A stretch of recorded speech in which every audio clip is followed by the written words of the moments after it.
Hey guys, आप सभी को रेप्टाइल चैनल में स्वागत है। इस चैनल में बहुत सारी कहानियां होंगी, कुछ डरावनी, कुछ रोचक या फिर कुछ documentaries. I hope I can give you good contents through my channel.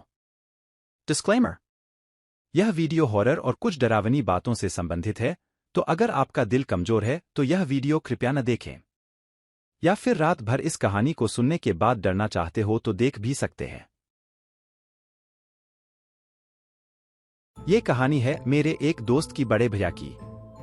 जिस स्कूल में मैं पहले पढ़ता था, ये कहानी उसी स्कूल से रिलेटेड है। मैं तभी शायद क्लास 6 में पढ़ती थी और मेरा दोस्त भी उसी सेम स्कूल में मेरे साथ एक ही सेक्शन में पढ़ता था। हम लोग बेंचमेट्स तो नहीं थे पर फिर भी अच्छे दोस्त थे। और उसके भैया भी वही सेम स्कूल में ही पढ़ते थे, वो भी क्लास 10 में। उस वक्त स्कूल में ये रूल्स थे कि अगर आप अपने बोर्ड एग्जाम वर्ष में हैं तो आपको हॉस्टल रहना ही पड़ता था या फिर डे हॉस्टल पक्का। मेरा दोस्त का घर स्कूल से ज्यादा ही दूर था तो उसके भैया भी हॉस्टल में ही रहते थे। हॉस्टल में रहते हुए उन्हें कुछ महीने ही हुए होंगे। उस वक्त तक तो सब कुछ ठीक ठाक चल रहा, पर उसके बाद 2 से 4 दिनों से उनको कुछ हैवीनेस सा फील हो रहा था।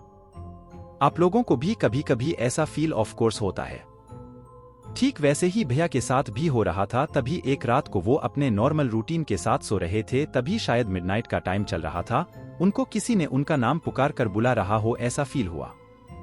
उसके बाद वो अपने नींद से कौन है जो मुझे बुला रहा है ये देखने के लिए उठे। और उन्होंने उठते ही एक एंटिटी, शायद एक छाया को अपना नाम पुकारे हुए देखा। उनको कुछ क्लियर तो नहीं था पर वो छाया किसी लड़की के जैसा है ये सा लग रहा था। वो एंटिटी उनको देखकर उसकी तरफ आने का इशारा करके भैया को उसकी तरफ बुला रही थी। फिर उसके बाद भैया एक अलग ही अनकॉन्शियसनेस में चले गए, जहां उनको पता भी था, वो देख भी सकते थे, सुन भी सकते थे और चल भी सकते थे, पर उनका अपने ऊपर कोई कंट्रोल नहीं था। वो उस एंटिटी को बुलाने पर उसके पीछे चले ही जा रहे थे। हमारी स्कूल की हॉस्टल बिल्डिंग वहीं स्कूल के कॉम्पाउंड में बनी हुई थी, तो उस रात भैया उस एंटिटी को फॉलो करते हुए हॉस्टल बिल्डिंग से करीब 500 मीटर दूर जाकर उसके साथ रुक गए। जहां पे वो रुके हुए थे वहां पर कई सारे पेड़ बगरे भी थे, तो वहीं रहकर उन्होंने उस एंटिटी के साथ कुछ समय बिताया। उन्हें ये तो याद नहीं था कि उस टाइम पर क्या हुआ, पर इतना याद था कि कुछ समय वह वहीं पर रुके उसी एंटिटी के साथ, और फिर उसी अनकॉन्शियसनेस में वो फिर से सोने के लिए चले गए। और जब वो सुबह उठे तो उन्हें ये सब कुछ सपने के जैसा लगा, क्योंकि ऑब्वियसली सब कुछ सपने के जैसा ही हो रहा था, तो उन्होंने इस बात को ऐसे ही जाने दिया कि कोई बुरा सपना जैसा होगा। उनकी तबीयत थोड़ी खराब तो लग रही थी, पर उन्हें ये नॉर्मल लगा और उन्होंने इस बात को यूं ही रहने दिया। पर फिर से वही सेम इंसिडेंट उनके साथ दोबारा अगली रात को भी हुआ। यही सब सेम इंसिडेंट होने के बाद वो फिर से दूसरी सुबह उठे तो उन्हें कुछ अजीब तो लग रहा था कि सेम सपना दूसरी बार भी कैसे एक जैसा ही आ सकता है।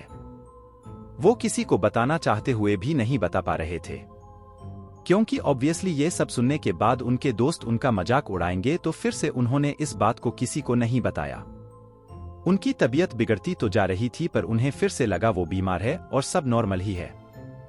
उनकी तबीयत धीरे धीरे बहुत खराब हो रही थी, पर उन्होंने सोचा कि कुछ देर आराम करने से और दवाई खाने से वह ठीक हो जाएंगे, तो उन्होंने किसी को नहीं बताया। पर फिर समय इंसिडेंट तीसरी रात को भी हुआ, पर इस बार कुछ और भी साथ में हुआ। जब रोज की तरह वो उस एंटिटी को फॉलो करते हुए जा रहे थे, तभी उनके रूममेट दोस्त बाथरूम जाने के लिए जाग गए। उस दोस्त ने देखा कि भैया कमरे से निकलकर कहीं जा रहे थे, तो उन्होंने भैया को पीछे से आवाज लगाई, कहाँ जा रहे हो? तब भैया का कोई जवाब नहीं आया। उनके दोस्त जल्दी जल्दी बेड से उठकर रूम की बाहर चले गए और वह भैया को बुलाने के लिए उनका पीछा कर दिया, पर भैया का सामने से कोई जवाब नहीं आया। उनके दोस्त को लगा कि कुछ अजीब तो है, इसीलिए उन्होंने भैया का पीछा करना शुरू कर दिया। तब उन्होंने देखा कि भैया हॉस्टल बिल्डिंग छोड़कर जा रहे हैं स्कूल कॉम्पाउंड की तरफ, तो उन्हें और शक हुआ। उनके दोस्त ने कुछ जगह पीछे से देखा कि भैया उस जगह जाकर पूरा शिवर कर रहे थे। उन्हें कोई दूसरा तो नहीं दिखा, पर उन्होंने देखा कि भैया पूरा जोर से कांप रहे थे। उनको लगा कि कुछ ज्यादा ही हो गया, तो वो भैया को बुलाने के लिए उसी जगह पर गए। और जब उनके दोस्त ने अपना हाथ भैया के कंधे पर रख दिया तो भैया नीचे ढले, वो बेहोश हो गए। तब उनके दोस्त भैया को उठाने के लिए गए तो देखा कि भैया का बॉडी टेम्परेचर बहुत हाई था, जैसा कि उन्हें हाई फीवर हो गया हो। तब स्थिति को कंट्रोल में लाने के लिए उनके दोस्त ने सबको बुलाया और सब मिलकर भैया को उठाकर मेडिकल रूम ले गए। और जब सब कंट्रोल होने लगा था तो भैया भी उठ गए थे, पर वो बहुत ही डरे हुए थे। वो बस अपने माता पिता को पुकार रहे थे। वो किसी की बात ही नहीं सुन रहे थे, बस कह रहे थे कि मुझे घर जाना है, और अपने पेरेंट्स को बुला रहे थे।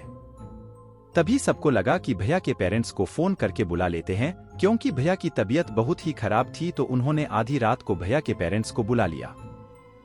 भैया अब एक भी मिनट वहां रहना नहीं चाहते थे, तो उन्होंने अपने पेरेंट्स को उन्हें घर ले जाने के लिए कहा और पेरेंट्स मान भी गए ये सब सुनने के बाद और उन्हें घर लेकर गए। एक और बात, जब भैया के फादर उन्हें लेकर घर जा रहे थे, उन्होंने उसी एंटिटी को रास्ते में भी एनकाउंटर किया। वो किसी तरह से घर तो पहुंच गए, पर भैया की हालत बहुत ही खराब हो गई थी। पर बाद में घरवालों ने सब पूजा करवाया और सब ठीक हो गया था। पर मुझे इस कहानी पे भरोसा इसलिए था क्योंकि उसके बाद भैया कभी वो स्कूल आए ही नहीं। उनका बोर्ड्स का वर्ष था, फिर भी उन्होंने घर पे रहकर पढ़ाई करके एग्जाम दिया और वो स्कूल आए ही नहीं।